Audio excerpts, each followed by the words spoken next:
Have you ever stayed quiet when someone treated you badly, just to keep the peace? Have you ever smiled and said, "It's okay," when deep inside it was not okay at all? Have you ever been so afraid of losing people that you allowed them to treat you like you had no value? If yes, then this story is for you. Once upon a time, in a quiet village near a wide green river, there lived a young man named Caleb. Caleb was a carpenter. He was skilled, honest, and kind. Everyone in the village knew his name, but not always for good reasons. Need someone to carry the heavy boxes? Ask Caleb. Need someone to stay late and finish the work alone? Caleb will do it. Need someone to blame when something goes wrong? Caleb won't say a word. And Caleb never did say a word. He just nodded, swallowed the pain, and kept working. He believed that being patient and quiet was the same as being good. He believed that one day people would notice his kindness and treat him better.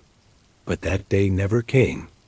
One afternoon, the village elder asked Caleb to build a wooden stage for the harvest festival. It was a big job. Caleb worked for 2 weeks, early mornings and late nights, with no help and no extra pay. When the festival came, the elder stood on the stage and smiled proudly. He told the whole village, "I built this stage for all of you." Not one word about Caleb. Caleb stood at the back of the crowd. He felt something he had never fully felt before. Not just sadness, something deeper. Something that burned quietly in his chest. That night, he sat alone by the river. His hands were rough from the work. His heart was heavy from the silence. He whispered to himself, "I am tired. I am so tired." An old man named Solomon was fishing nearby. He had lived beside that river for 50 years.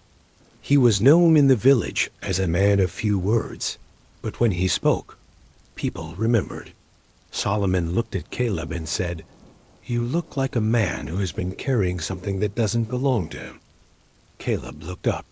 "What do you mean?" Solomon pointed to the river. "You see that boat tied to the tree over there?" Caleb nodded. "The rope is too long," Solomon said. "Every time the water rises, the boat gets pulled under, not because the river is cruel, but because no one ever shortened the rope." He looked at Caleb directly. "You have given people a rope that is too long, son, and you are the boat." Caleb was quiet for a long time. "But if I say something," he finally said, "they will call me selfish. They will say I've changed. They will leave." Solomon nodded slowly. "Some of them will. And those are exactly the ones you should let go."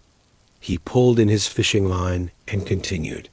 "People do not walk over hard ground, Caleb. They walk over soft ground. You have been making yourself soft for years and calling it kindness. But it is not kindness. It is fear. And the difference matters." Caleb walked home slowly that night, those words moving through him like water through dry soil. The next morning, the elder sent his son to Caleb's workshop. "My father wants you to build the new market tables. He needs them in 3 days." Caleb took a slow breath.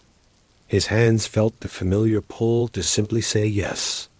But instead, he looked at the boy calmly and said, "Tell your father I need 5 days and fair payment this time. If that works for him, I will begin tomorrow." The boy blinked. He was not used to hearing Caleb speak like that. He left without another word. Caleb's heart was beating fast. He waited for the anger. He waited for the trouble. 2 hours later, the elder himself came to the workshop. He looked at Caleb for a moment. Then he said, 5 days, and I will pay you what the work deserves." Caleb nodded. "Then we have an agreement." The elder left, and Caleb stood alone in his workshop, tools in hand, feeling something he had almost forgotten. Dignity. Weeks passed. Word spread quietly through the village that Caleb was no longer the man you could push around without consequence. And something unexpected happened. People began to treat him differently. Not worse, better. They greeted him with more respect. They asked his opinion. They thanked him when he helped. One evening, Caleb passed Solomon by the river. The old man looked at him and smiled without saying anything. Caleb smiled back. He understood. When you shorten the rope, the boat stops sinking. So, my friend, if you are like Caleb, if you have been quiet for so long that people have forgotten you have a voice, remember this. Letting people walk over you is not kindness. It is not patience. It is not love. It is the slow and painful disappearance of your own self-respect. You are allowed to speak. You are allowed to say no. You are allowed to expect to be treated the way you treat others. Shorten the rope and watch how everything changes. If this story touched your heart, subscribe to Tales with English, where every story helps you learn English and learn life.